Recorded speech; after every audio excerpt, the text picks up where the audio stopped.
Yeah, he's got to sleep. Good evening, members. It's just almost dead on 7:30, so we'll make a start. There are a couple of members that aren't here yet, but I'll start by just reading out the emergency evacuation announcement. Please note that the meeting will be audio recorded. Should we be required to evacuate the building, would you please leave the room by the door to the fire escape staircase? Please hold both handrails in case the stairs are wet or slippery.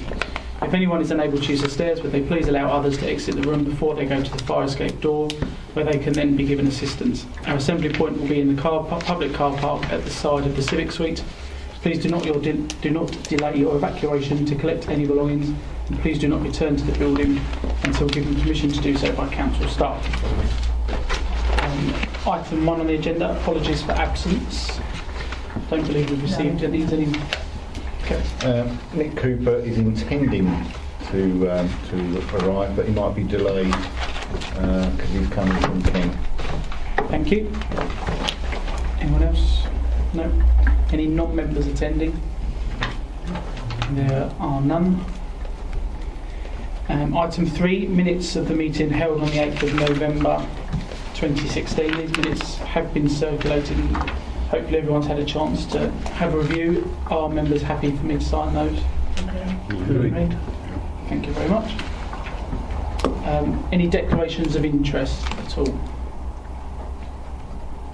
No? Okay, thank you very much. Item 5, Treasury Management 2016-17 mid-year review. Welcome Rob Manning this evening. Thank you for coming. Good evening.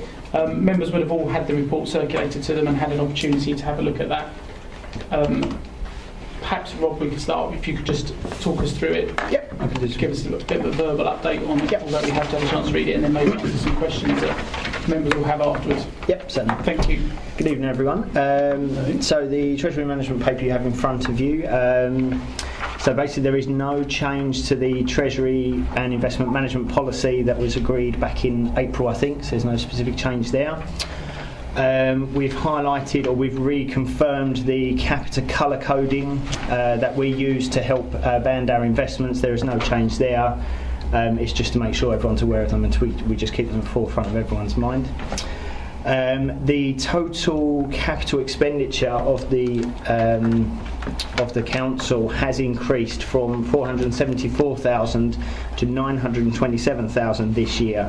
So where we had a budget originally of 474,000, the main difference being is where we carried forward works from 2015-16 into this year, and most of that's the depot, about 320k. So what that means is we had funding for it last year, we've still got the same funding for it this year, so there's no real impact, it's just the year where the work actually occurs. So just so when you see that, don't be afraid, we haven't gone and approved extra work. At the moment, because RDC doesn't borrow any money, we don't incur something called the MRP, the minimum revenue provision. Sorry, put my teeth back in. And currently at the moment the plan is what we can see and what is approved, that we won't continue to borrow yet, so therefore we won't incur an MRP. Just so you let you know, an MRP is basically the we have to recognise an element of the debt every year. So what we could do is just sit with the debt on our balance sheet for the next 50 years because we get a nice rate from the government. But what the MRP does, it stops us doing that, and we have to sort of recognise a bit of it every year. So, but at the moment, because we don't have any borrowing, therefore we don't need to recognise that. But it is a budget impact if we ever do. So something to be aware of. In the future though, if we do wish to consider some further capital investment that is more than we have either in our own funds or through grant, then we may have to borrow, and at that point if we do borrow we will have to recognise the MRP, so there's just a revenue budget implication we just must be aware of. So. And finally, as sort of said towards the end of the report, economic growth has faltered considerably in the UK. I don't think that's any news to anyone. The recent autumn statement sort of proved that. The fact that the deficit now is not expected to be closed until at least after 2020, after the next Parliament anyway. And the fact is there is so much uncertainty at the moment, no one's willing to take a bet on where it's actually going to end up. So. In the meantime this year we know that the base rates have fallen from about 0.5% to 0.25%, and there is a risk that could drop down again to near the 0.1%. What that has meant is that what the investments we do make, and bear in mind the investments we make are what we call sort of short-term deposits, basically, so between 3 and 6 months deposits with banks, pretty much, are now in the region of sort of 0.1 to 0.25% in terms of a return. So we're not making a great amount of money, but clearly we're not taking any, or we're taking some risk, but hardly any risk, because that's the investments we've chosen to stick with. So what that's going to mean is, and it's the same sort of as we've forecast so far throughout the year, we will only generate around £30,000 worth of interest this year on our balances. We'd originally budgeted close to something like £85,000. We'd expected the interest rates to have sort of levelled off and actually to have increased by now, but obviously the impact of Brexit and the uncertainty, as I've said before, it just means at the moment interest rates are going to stay considerably low for the rest of the year. So I can't see that £30,000 going anywhere, but at best it will stay the same. If not, it might get worse. So that's the crux of the report, and obviously now I'll take questions. Have any members got questions? Okay, we'll start with Councillor Hookway first, please. Okay. Interesting programme to watch every now and again is This Week, and there Michael Portillo sometimes gives his view on the number of different issues. Mm-hmm. In relation to the autumn statement, he said that there's one thing we can pretty much guarantee, that the forecast will be wrong, but we don't know in which direction it will be wrong. So I know that's obviously very difficult for someone like you to sort of like try to take into consideration. But is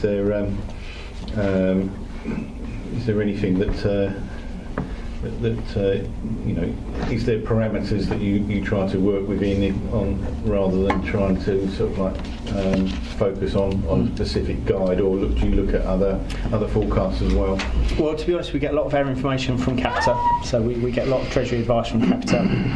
We also use the Treasury Management team, or the Chief Accountancy team at Essex County Council as well. I talk to them quite regularly, and to be honest, obviously the main impact for us at the moment is the interest rates, because we choose not to invest in a risky or highly risky sort of instrument, should I say. Actually, we are basically linked to interest rates. So for us at the moment, what we've tried not to do in the future forecast is try to over-egg that and say we're really going to, it's all going to bounce back and everyone will be happy, and we're going to make multiple hundreds of thousands out of this, because we just won't. So unless we physically change the treasury management strategy, which to take on more risk, then actually I think all we're going to be doing is sort of moving around the edges. We won't be getting into big changes anyway. So the worst thing I can see is actually if we went to a 0.1% interest rate, is if we then moved into potentially something like a negative interest rate on our bank deposits, where we have to actually pay money to keep our money in the bank versus receiving an income. That would be my biggest fear at the moment. So. Follow up on that. I know the Federal Reserve was looking to increase rates in America, and the effect that might have on us over here was it might mean that we could be looking at a rate rise sometime in the future. Yeah. Is there any analysis to say that the Federal Reserve will be increasing rates in the near future? It's not something I've looked at, to be fair. We have got an interest rate forecast from Capita, and that's in the report, and we can see that they expect the interest rate to double by September 17, and then to increase finally by March 18 to 1.25%. That would get us back to hopefully a very £100,000 sort of income target on our existing investments. I suppose the likelihood, like I said, it's the uncertainty. I'm pretty sure no one can tell us. But these numbers, I guarantee, will probably change since I've received them as well. So, okay. Thank you very much. Does that answer your question, Councillor Hookway? Good. Councillor Mr. Mason. Thank you. There are some questions I've got to ask Mr. Manning. We've got to be, formal, haven't we? Because if I don't, then it may be seen that we didn't contemplate knowing the answer to these questions. Okay. The first question is about 3.5, and in particular, you declare 3 projects where there is a probability, I would probably suggest to you, of a borrowing requirement. I note that you've not put any figures in for the borrowing requirement for each, and I can probably understand maybe the reasons for doing that. Having said that, this committee has to consider borrowing as part of its remit of looking at the general finances of the council, because anything we borrow ends up in a capital account, so that explains why we would do it. But I really haven't got a feel for what those borrowings, not identifying them to particular projects, because I understand the issues in doing it, but what would be the I guess the cash flow forecast for next year, the year after, for borrowings, new borrowings and total. Do you have those figures? We don't, unfortunately, because we're still so early on with some of these projects. We really don't know. The answer is we don't even know if we have to borrow at the moment. It all depends on things like new homes bonus that we receive, how much we settle in this year's budget, and the MTRS we put aside from our revenue budgets into reserves. Obviously, the plan is try and use as much of your own reserve as you can. Therefore, you negate your borrowing costs. And it's only at that point we'll be able to say both sides of the formula to say actually what do we think we're going to spend on our cash flow versus where do we think we're going to fund it from. At the moment it could range.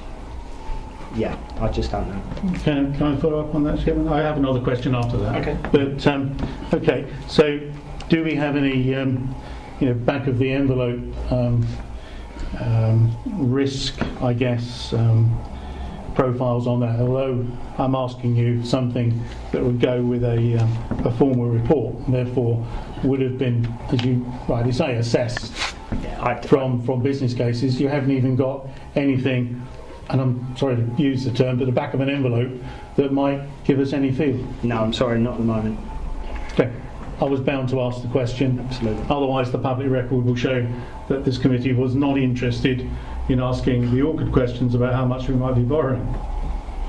Okay, this is where we now, I'm afraid, go to another subject. I was very interested in paragraph 3.20 on page 5.6, and I wasn't so much interested in the first sentence, but I was very interested in the second sentence, and I will read it just so people catch up.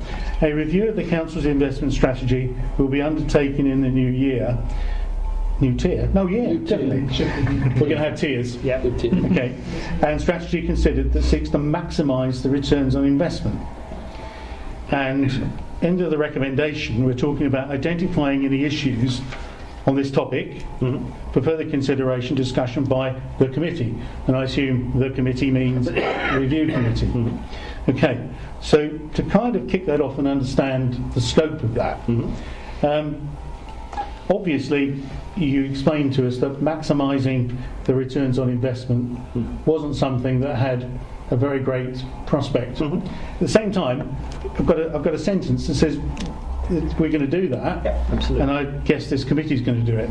So I'm afraid it gives me a cause for concern. Absolutely. The cause for concern is referring to what we discussed as a proposal in February 2016. There was a great deal of discussion, analysis about, and you raised it earlier, about risk-taking around market-priced investments. Can I have an absolute assurance that this strategy to seek to maximise the return on investment will not include such a proposal in future? So I'll answer that in two ways. And so first answer is with I think it's the SIP for guidance on a investment strategy policy has to be in three stages. The first stage is your investment must be secure, so you have to consider security first, absolutely number one.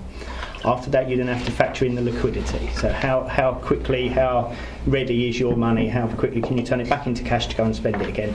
And then finally, you should think about the yield, the relative investment. Now what paragraph 3.2 actually means is how do we maximise the returns on the investments within the constraints of our existing treasury management strategy. I wasn't proposing to go and try and do anything more radical than the limits we've already imposed on ourselves, the products and the investments we've already decided we would go for. It's about how do we just maximise what we can already. So how do we go and look for the best rates with the various banks? How do we look at the various 6-monthly trackers, the various money market funds, things like that, the safer investments that we have chosen to use.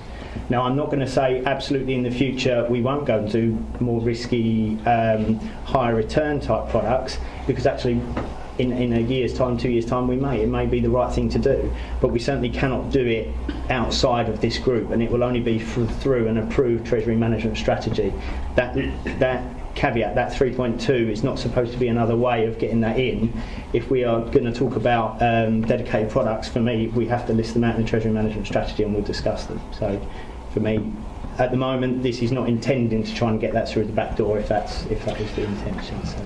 No, I was just seeking to ensure that there was absolute clarity on the issue, because, as you know, and we're not allowed to attribute anything to an individual in an away day, but of course we can refer to it out of ideas gathering.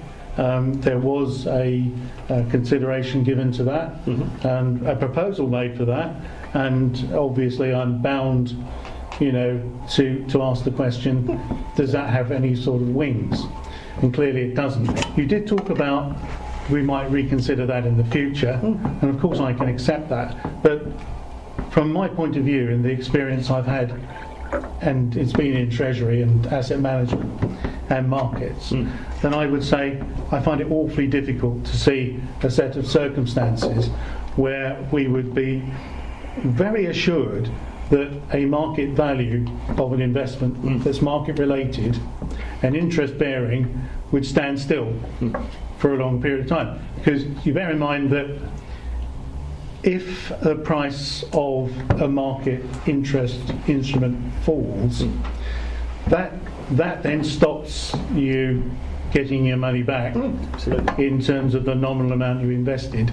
It also infers that the yields are going up in the interest rate market. If that's the case, then had we invested in them, it's not about waiting for the money back, it's also about suffering a much lower interest rate yield than we would have done if we hadn't been in it in the first place. So I find it terribly difficult to contemplate a set of circumstances where those fundamentals wouldn't apply, because there is real risk in that. If I may just follow up, so I think what I was also alluding to wasn't necessarily the tradable markets, but also things like potentially property funds we could look at, other non-tradable type of products which may be consideration in the future. I mean, it's it's our consideration, but I think it's the right discussion to have at the right time. But at the moment, certainly not. I totally agree. Can Yes. obviously, we've seen what's happened to the property market and property equities, and indeed the sort of property investments we might have thought about thinking about this time last year. But the fundamentals of those, again, are unlikely to change in the short term, particularly around high yield investments. And that's an interesting one, because that's something that also should test the minds of the investment board around a particular declaration of a project projects in South Street for the same reasons. Chairman, it sounds to me as if we've been given the sort of assurances that I think we need in the difficult circumstances. Well, the council finds itself in. It's a fact, and also, the economic circumstances of the country, which we have to acknowledge as we go along. Thank you. Thank you very much. Councillor Stanley? My question is to Rob Manning is there? I know we deal with AAA or Triple Plus or whatever it is, investments and what have you.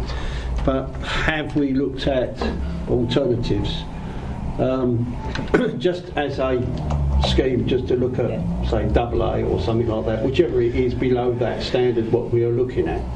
And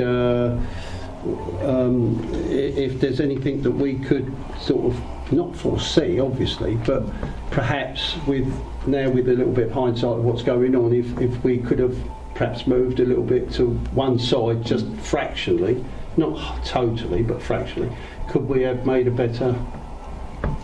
So the honest answer is, so when I last presented, one of the times, I think it was February, we talked about creating a dummy portfolio, which we were going to go away. So that hasn't gone away, and we've been sort of working on that in the background, but the honest answer is we talked to Capita, our treasury management strategy, or partners, should we say, and they advised us there wouldn't be a strategy at the moment that they could say would be worth us going after. They said that the risk profile is just too big, so I thought it would be a bit silly to come back and present a dummy portfolio. We would never have gone there anyway. So yes, we do that quite often, and we do have it running in the background, but to be fair, the risk profile currently is just so great. Yeah, it would have shown maybe some good returns, but it's just something we would never have done. So there, like I said, the key for us is security and liquidity. It's nice to get money at the end of it, of course it is, but actually it's about keeping our money safe. So, do you think that we're holding ourselves really at just by doing that, solely by doing that, we're holding ourselves at the lower end, if you like, of the market, rather than sort of, I know we've got to take, it's taking a risk, that's the point. I'll be honest. With very little what we're gaining at this moment in time, should we be investing in other schemes for a longer period? Yeah, I think in terms of what I've noticed, and I hands up, I haven't done a huge amount with other areas, but I know one of the bigger areas in Essex that do make a decent return on their money, should I say, is Braintree. And I understand that they actually invested in what's called the CCLA, which was the property fund that's run by the Church of England. Now, lots of councils have done that. You know, we talked about it in our one of the last Treasury meetings we were here, and it's something we could turn. I think it was something like between 7 and 12% or something like that. It's got over the last, sort of 10 years. But the problem is, it's tied up in something like property. It is tied up. The liquidity on it is rubbish. You basically, they've got to sell a property. It could take 6 months to a year to get our money out. So you're talking quite long-term investment. And as we've said, the property market is so fluctuating at the moment, especially after Brexit and the US elections. It was something we decided at the time is just not worth the risk. And I still say the same at the moment. The CCLA specifically, or a property fund of that nature, at the moment, I just can't see it being worthwhile. So that's the only area that we could potentially think about in terms of a specific product. So the other way we need to think about it is how else can we invest our money better to try and generate another return? So maybe through invest to save projects. So a lot of work I do at County on my other hat is how do we invest in services to actually try and reduce demand in the future. So it's not a specific invest money in a financial instrument or a capital piece of work. It's about how do we invest in our services, so therefore in the future we save money. That's still a return on investment as such, but it's not a specific financial instrument. You're investing in the community as well. That's something where we could think about, but it wouldn't necessarily be linked to this because it's not a specific treasury management piece. So. Okay, thank you. All right. Thank you. Councillor Hoy. Oh, thank you, Chairman. Could I go back to the minimum revenue provision charge? It's a bit of a tongue twister. I just want some clarification or clarity around it. It's probably something I've maybe overlooked in the past. If I give an example, can you say if I'm right or wrong with my assumptions? So I'm just going by the wording of it.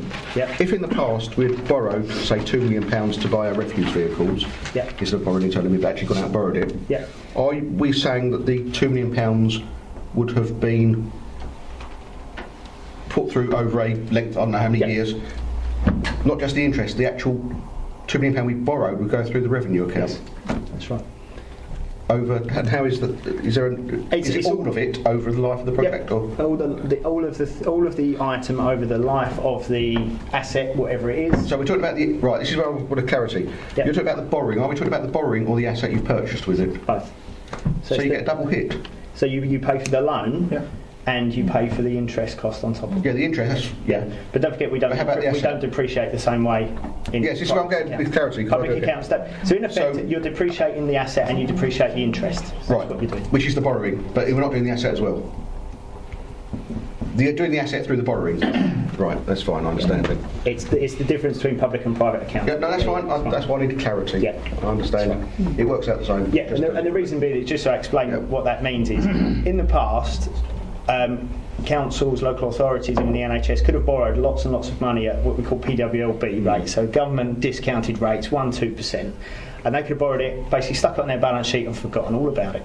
Because as long as they pay off the little bit of interest every year, that debt, and that debt has built up over 50, 60 years, the government all of a sudden said, geez, we've got quite a big debt sitting there and no one's ever paying it off, because why would you? You're paying 1% interest rate, you just pay it forever and you keep refinancing it. So to stop that, they said any debt that you now raise in the future, you have to account for the whole thing or a portion of it. So if it was a building, you'd say 50 years. So and it's the same as depreciation, but public accounting, we don't account for depreciation. So basically it's to stop you over borrowing, it's to make you think about borrowing and try and use your own funds. That's in effect what it's for. So. Thank you. Thank you. That's right. Councillor Mrs Mason. Thank you, Mr. Chairman.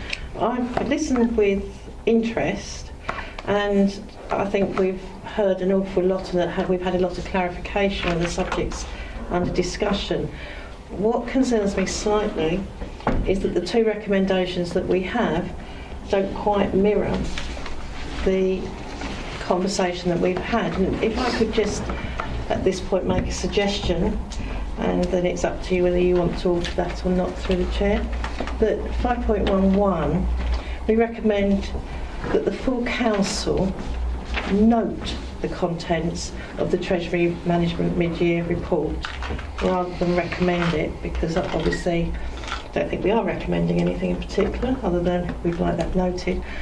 And bearing in mind the concerns that have been raised over 3.2 and the clarification that we've received and the assurance of the intention, just to make that clearer perhaps, that item 2, we can expand on that to say that the recommendation is to identify any issues on this topic for further consideration and discussion by the review committee within the constraints of our current Treasury management strategy. So there's no, at the moment there's a slight conflict between the intention in the report and the letter of the report, and I think if we just slightly alter the wording on that recommendation, that would clarify that point, if everyone is happy with that. Would you mind just repeating? I wouldn't mind repeating it at all. Which one do you want repeated? Number 2, please. Right. Okay. By the review committee, because it doesn't say which committee, within the constraints of our current Treasury management strategy.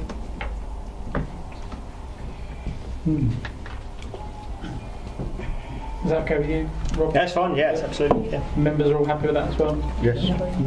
Okay, that's agreed. Thank you, Mr. Chairman. Thank you. I've just got a couple of questions which are really about the report that's before us, just probably for me and a few of the other councillors that are fairly newish to the review committee. Certainly. Just a quick question. You mentioned in the report that the authority is investing, the financial institutions that the authority is investing with are monitored on a regular basis in line with the risk document. Who monitors that? Is it RDC or is it Capita or both? It's a bit of both. Mostly it's Capita, and then we have a monthly call with Capita and they advise us of any changes, so where we've got institutions that have moved between the various bandings. And we also have a quite regular call with Essex County Council as well, and they just give us a heads up of where the major movements have been as well. So it's usually on a monthly basis we would know from Capita. Yeah, absolutely. Well, and to be fair, what they do as well, they do give us they don't just wait for the monthly call. If there's something major happened, they will let us know pretty quickly, to be fair. Okay. And just for the clarity as well, just for the minutes of this meeting, the council's risk appetite, by the sounds of it, remains low. That's what's stated in the report. Absolutely, and that's the case now. Yeah. Okay. If I may, I mean, if you think about the majority of where our money sits, it's in banks that offer 3-month terms, 6-month terms. It's probably very similar what you would have as an individual. You know, with what you would see as your own Santander 31-day account or something like that. There's nothing particularly more complex than that here. So. The other points I just wanted to raise, looking back at the minutes from February's meeting and April's meeting, you've touched on one already tonight, which is the dummy portfolios. Yep. Now, obviously, I understand that there has been some change with regards to what was discussed, and in particular with regards to property investment. Where are you at with dummy portfolios? You've already said that you've inferred that they're still on the back burner, or that they are still floating around. I mean, What's happening with that? we do keep them going. Say keep them going. The problem is, I talked to Capita several times on this, and they said we can advise you on a dummy portfolio, but actually what we would present you wouldn't be one that we would ever actually present to you anyway, because they're so risky. We've almost got quite a void between where we are compared to where the next sort of stage of options would be. And actually what they're saying is, we could give you a range of scenarios and you could monitor them, but actually what we would get from it actually wouldn't be very, very useful at all. So I'm more than happy to come back again and show some of that, but I think it... But you are saying, you think, in your opinion, you think it would be, not to use the word worthless, but a slightly pointless or slightly irrelevant task? I think what it could also do is confuse the matter, because it may show that in certain cases there might be quite a high return on certain things. So what I don't want is everyone thinking, oh great, we could make a big return, because the chance that we're not going to take that sort of risk on in the first place. So it almost becomes a bit of a moot point. So. Okay. And along those lines as well, I noted that there was talk of arranging meetings with other districts of a similar size to discuss their investment portfolios. I understand that that's not happened. Is that something that is still an option, a worthwhile option, I should say? We can do. I mean, that was originally in the February meeting, which was when we were discussing potentially the higher risk sort of options. And then when we came back together, I believe in April, we decided actually we wouldn't go down that route. So I'll be honest, I took it myself to say we may not need to go and talk to others, but we certainly can. I mean, it's not something we've got a regular finance officers meeting. I can certainly ask a couple of the guys to come along to. Like I say, Braintree I know do fairly well. They get a return of about 670,000 a year off a 25 million investment pot. So they've got more money than us, and they do generate a 2 to 3% return, but they are taking far more risk in terms of their property portfolio. So we can certainly get some stats. Do you think it would be worthwhile somebody coming in from there just to have a brief chat with us, or not at the moment? What I would say, if you can leave it with me, let me go and talk to at least all of the other Essex authorities. Get a spread. We want to sort of discuss about this stuff anyway. Get a spread, and if there's anything in there that I think looks particularly useful, that actually might be something we'd want to consider, that might be a middle ground we haven't thought of, then I'll bring it back. Is that acceptable? Rather than just bring someone in to sort of talk for the sake of it. Again, I'll come back to my other route, which I will do quite a lot, is my county hat. The return on their investment at the moment is running at 0.9%. Now, bear in mind, they have sometimes upwards of nearly £700 million to invest. The most risky investment they have is with the CCLA as well. So they do not, at the moment, not many people want to go further than that. So. Okay. Councillor Stanley, another question? Thank you, Chairman. Yes. From our meeting that we had at the Golf Away Day thing, did we come up with any ideas that we could put forward that may help us? We are. We did ask everybody to sort of contribute something and what we could do, but did we there are still some finalise anything? The ideas of we talked about our leadership team last week before, I believe, and then there's something due to come out to all members hopefully before Christmas, if not just after, with all of the ideas together and potentially a ranking of where we could see some potential that we can then discuss further at the next away day. Thank you very much. Thank you, Jim. Councillor Hookway, question? Just something that sort of popped into my head whilst you were talking about something. You talked about a lot of about getting information from within Essex. I can understand, the reasoning behind that. But is there the possibility of looking a bit further afield to see, what maybe some other councils are doing in other parts of the country, which might be a little bit different from what we might be doing here? Yeah, we can certainly do it. I'll be honest, I don't want to, go and talk to hundreds of different councils just to get a similar answer, but I'll certainly try and talk to some of the bigger ones. That you had in mind? Was there a particular area or? a council that...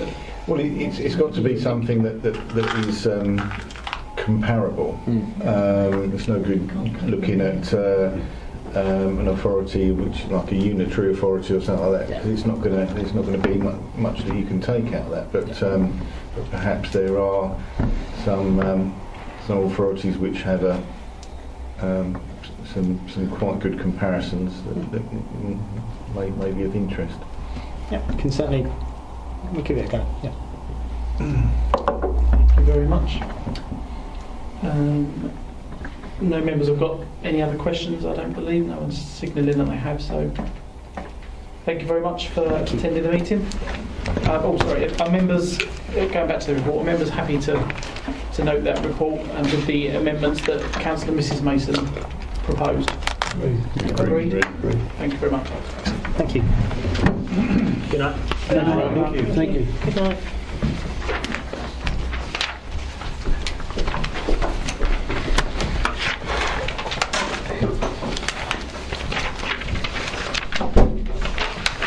Okay, thank you very much. Moving on to item 6, which is the key decisions document. This only was sent out today via email, so if anybody hasn't got copies and needs a hard copy, I think we have got a couple of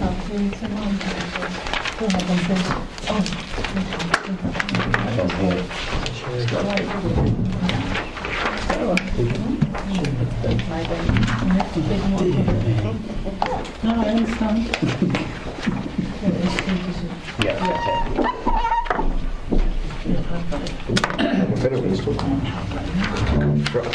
No, I've got it.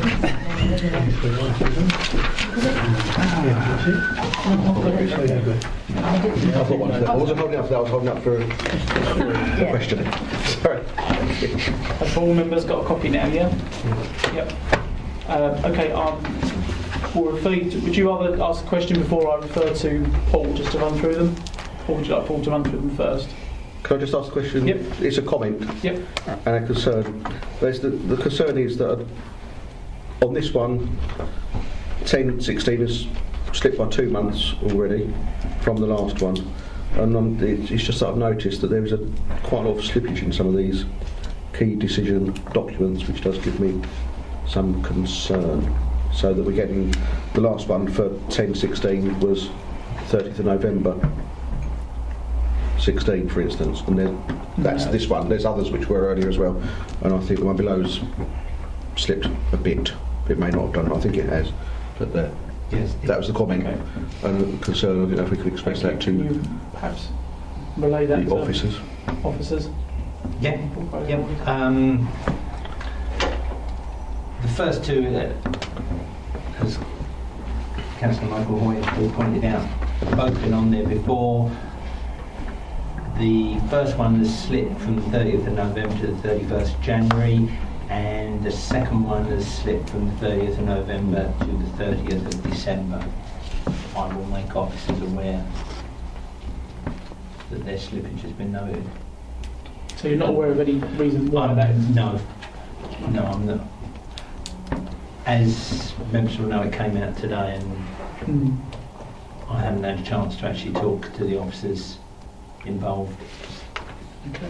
Sorry. Down on those two. Councillor Mrs Mason? It's just a thought, if we are getting slippage on these, perhaps we could ask for the reason for any delay to be just put into the report. It could just be so that we know, because I don't think that Paul should have to ask each time or look up and check, but the assistant directors should know if they're changing the date, and they should be able to give us a reason why. Yep, I think that's a good idea. Perhaps we could get that in Are members happy with that suggestion? I mean, in the box with the date, just a simple reason. yeah, or another box just to. Yeah. Just, I'll see what we can. work However out. it's done, I don't Yeah. mind, but I would like to see that on there Yeah. to save us It- hunting back through other It people. would save me having to Yeah. answer the questions Thank you. as well. Councillor Hoy? Sorry, perhaps just with the original date on there. Yeah, original date And and reasons. When yeah. And then the new date and the reasons Yeah. why.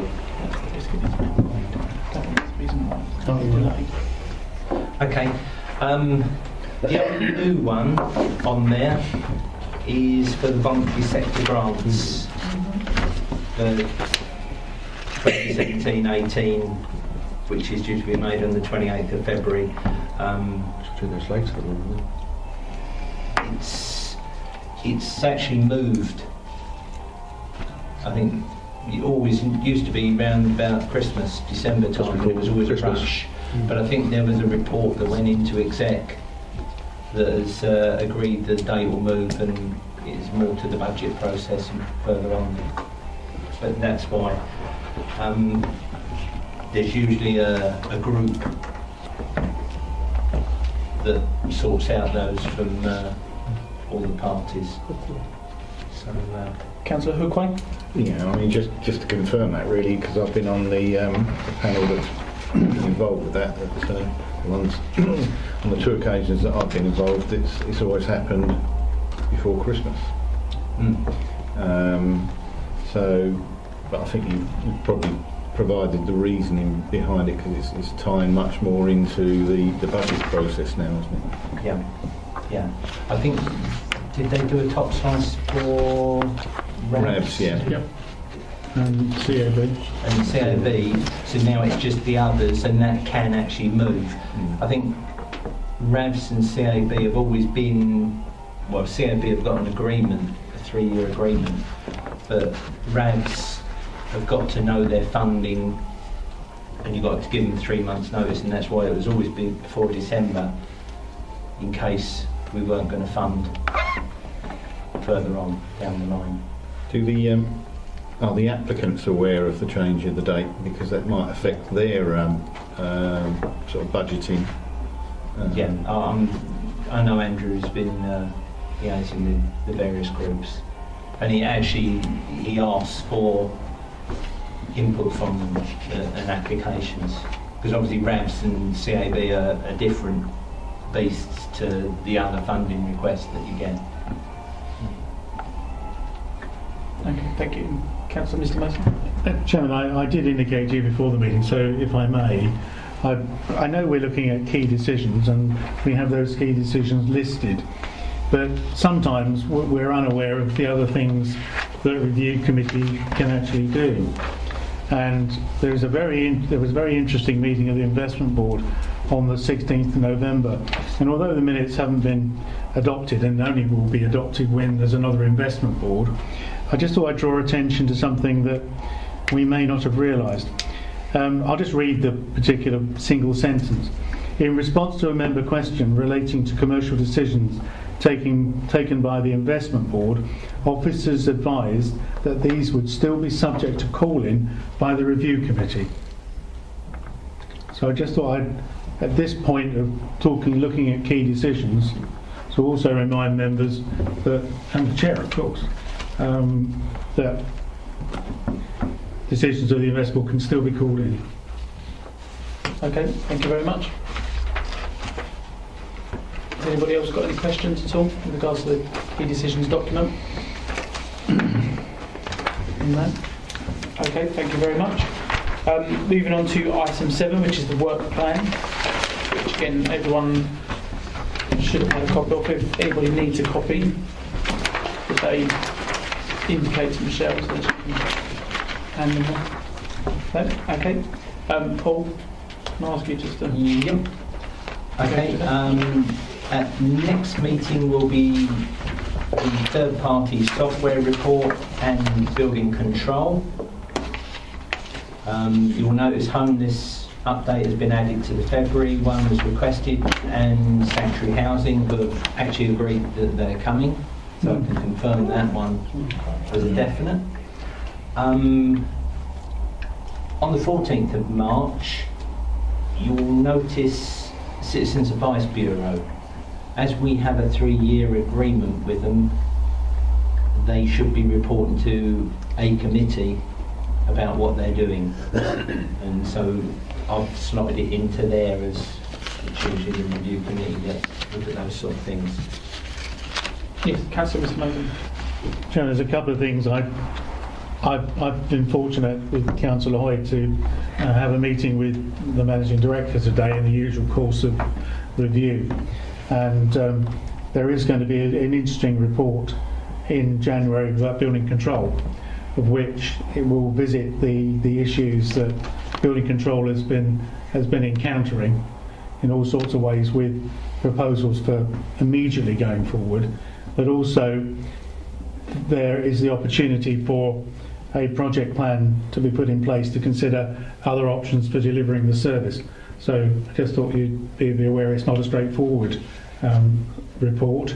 It's going to be one where we can influence how that is taken forward in the future. And the second one, we're looking forward to April. And this is nothing that I'm revealing that hasn't been revealed already. In the Treasury Management Report, you'll notice that a borrowing requirement is anticipated at no particular level to fund capital in the fusion contract, and in particular Clements Hall.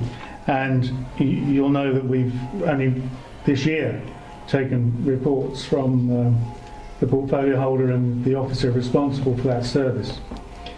And I think we've got to be thoughtful about what that's likely to be.